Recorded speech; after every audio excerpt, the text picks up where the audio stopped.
पंडित श्री हेमचंद पांडे गुरु जी का मैं प्रणाम करते हुए, आदरणीय जी का मैं प्रणाम करूंगा, गुरु जी का प्रणाम करते हुए, आचार्य जी गुफा मंदिर से आपके हमारे आचार्य वेद मंत्र हमने एक बार सुनने का मौका मिला।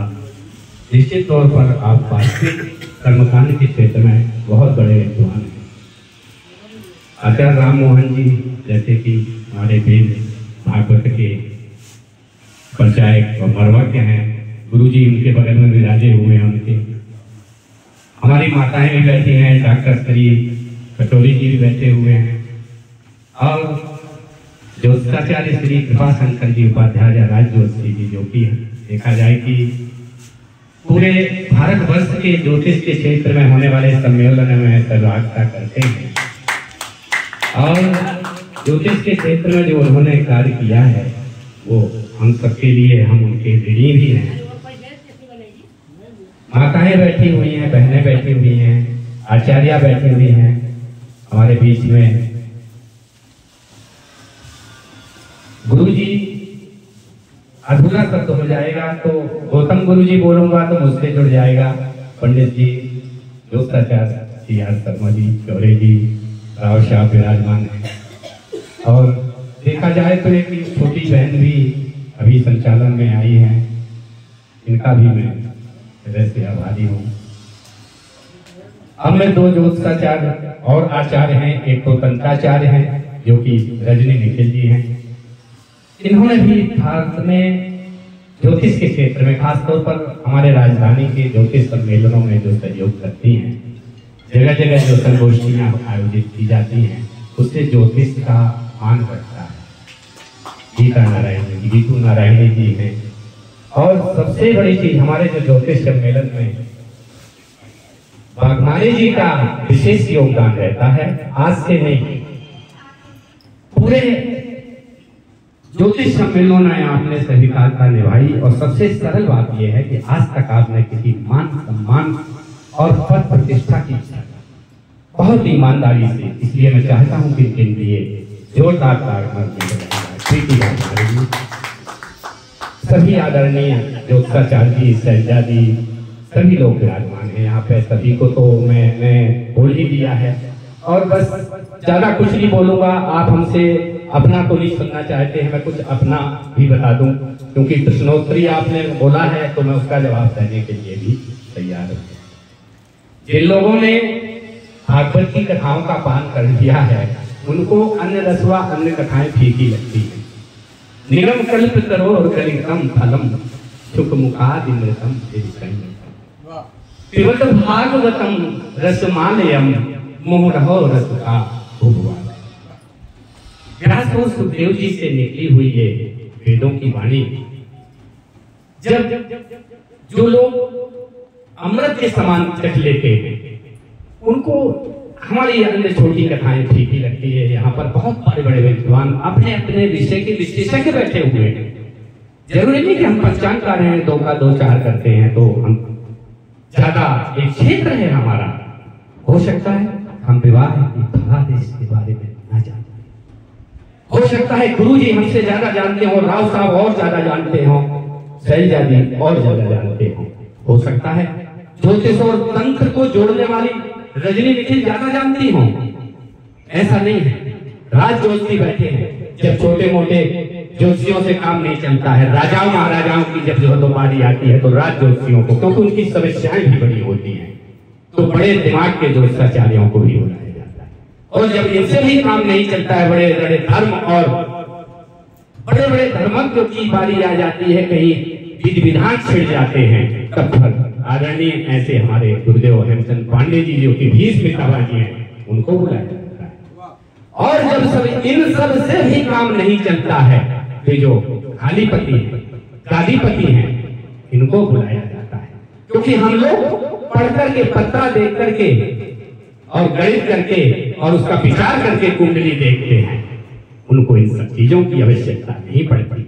वो तो आंख बंद करके देखते हैं, और एक सच्चा संत ऋषि मुनि आंख बंद करके भूत और भविष्य वर्तमान भी जो तो बता सकता है, इसमें कोई दो राय नहीं। बसंते वह सच्चा हो, तो इसलिए वो हमसे बड़ा है।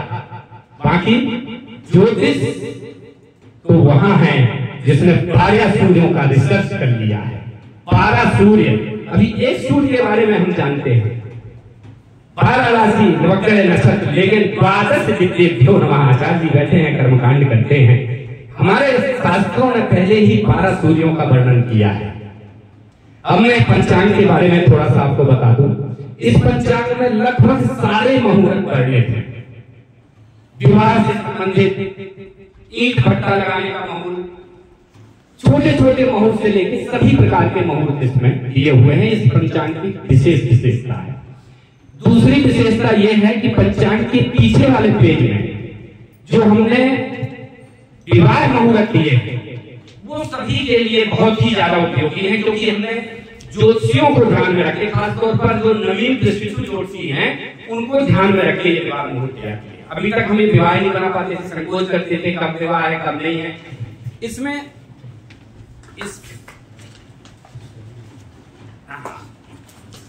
ये पेज है अक्टूबर के पीछे वाला साइड, तो इस पेज में सचेत विवाह मुहूर्त दिए हुए। इसमें आप भी, और ये 2027 तक के विवाह मुहूर्त हैं, 26 का नहीं 2027 तक के। और इसमें एक चीज और लिखी रहती है, अपन लोग ये चीज नहीं समझते हैं कि रेखा सह विवाह मुहूर्त, अर्थात रेखा किसे कहते हैं? 10 रेखा। रेखा का मतलब होता है 10 रेखा, जैसे अपन बोलते हैं 10 रेखा का मुहूर्त। 10 रेखा का मुहूर्त ये तो सब लोग समझ नहीं पाए। 10 रेखा सीधे सीधे हिसाब लगाइए, अपने दिमाग में चले जाए। 10 रेखा मतलब अच्छा समय, 100% शुद्ध समय। इस दिन ऐसा मुहूर्त है, 10 रेखा का मुहूर्त है, 100% शुद्ध मुहूर्त। जिस दिन 9 रेखा का मुहूर्त रखा है, बाकी तो लग्न वगैरह लिखी ही रहती है, लग्न 3, लग्न 5, गोधूली लग्न इत्यादि, चौक या कोई भी रहता है वो रहता है। तो इसमें फिर 9 रेखा का मुहूर्त रहता है। 9 रेखा मतलब 90% शुद्ध मुहूर्त। 8 रेखा 80%, 7 रेखा 70%, इस सरल उस दिन 70% समय शुद्ध है। वैसे हमने इस बार 6 रेखा तक के मुहूर्त दिए हैं, क्योंकि मुहूर्त कुछ कम हो रहे थे, गुरु शुक्र के कारण भी महामुहूर्त में कमी आ रही थी, तो 6 रेखा तक के मुहूर्त हमको देने पड़े, ताकि हमारा जो कारोबार है, हमारे पंडित लोग खाली बैठे हुए हैं, कहीं कोई विवाह नहीं करवा रहा, कोई मुरली मिलाप नहीं करवा रहा, घोड़े बुच्ची से लेकर किराना दुकान से लेकर के बैंड बाजे वाले सब फ्री बैठे। तो हमने इस बार 6 रेखा के भी कुछ मुहूर्त दिए हैं जो कि स्वीकार होंगे। कुछ हमने होलाष्टक में भी मुहूर्त दिए हैं, क्योंकि होलाष्टक में भी विवाह शादी इत्यादि होते हैं। सिर्फ गंगा तावी तावी इत्यादि नदियों में शायद आचार्य धर्माचार्य जी ज्यादा जानते हैं, तो क्योंकि इनका जो क्षेत्र है वो विस्तृत है और धर्म का क्षेत्र है, धर्माचार्य है। और धर्मा के साथ साथ मैं आपके जो लेख हैं वो भी मैं देखता हूँ, पढ़ता हूँ, और जो चीजें आपने अभी तक कुछ भविष्यवाणी बीच में आश्चर्यचकित करने वाली भी की है, बस उसका प्रमोशन सही नहीं हो पाया। मैं आचार्य जी से निवेदन करूंगा कि बहुत ही सही ढंग से कुछ ना कुछ माध्यम से या प्रमोशन के द्वारा अपने इस ज्ञान को और आगे बढ़ाए, क्योंकि ये बहुत पुराना ज्ञान आचार्य जी के पास सुरक्षित है और उसको आगे लाए, ऊपर लाए।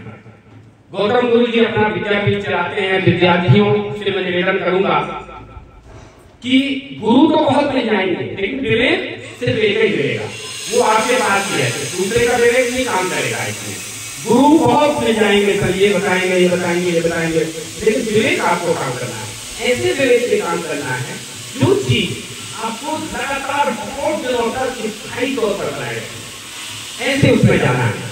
हम ऐसी चीजें नहीं अपनाएं ज्योतिष में, उस सत्य को नहीं माने जो सत्य हमको स्थायी जगह ना बना सके। कुछ दिनों बाद धीरे धीरे बहुत सारी चीजों को लोग नकारने लगेंगे और उस बार फिर उसके द्वारा हमारा प्रभाव गलत हो जाएगा, उससे हम फिर प्रभावित होंगे, तो हम जो बातचीत विद्वान है उसकी तरह से हट जाएंगे। अभी पहले देखिए कुछ मलारी लोग, जादूगर लोग जादू करते थे, हम लोग उसको तंत्र मंत्र यंत्र और कितना कुछ समझते थे, वो चीजें भी धीरे धीरे देखिए बंद हो गई। लेकिन वेद, सत्य, गीता, ज्ञान ये कभी बंद नहीं। तो अगर वेदों का सहारा लेके जो वेदों में चीजें पढ़ने हैं और वास्तविक प्रमाणिक हैं, उनको आप सहारा लेके चलेंगे, आपको कभी कोई नीचे नहीं कर सकता। निश्चित तौर पर आपकी जय जयकार होगी और आप गुरु के भी बड़े महागुरु जो बनेंगे, निश्चित तौर पर मैं आपको बता रहा हूँ। जय गुरु। इसी के साथ आचार्य श्री गंगा प्रसाद जी धर्माचार्य जी का मैं आभार व्यक्त करता हूँ, आप सभी आयोजकों का कि मुझे यह समय दिया और थोड़ा सा सुनने का मुझे अवसर मिला। जय गुरुदेव।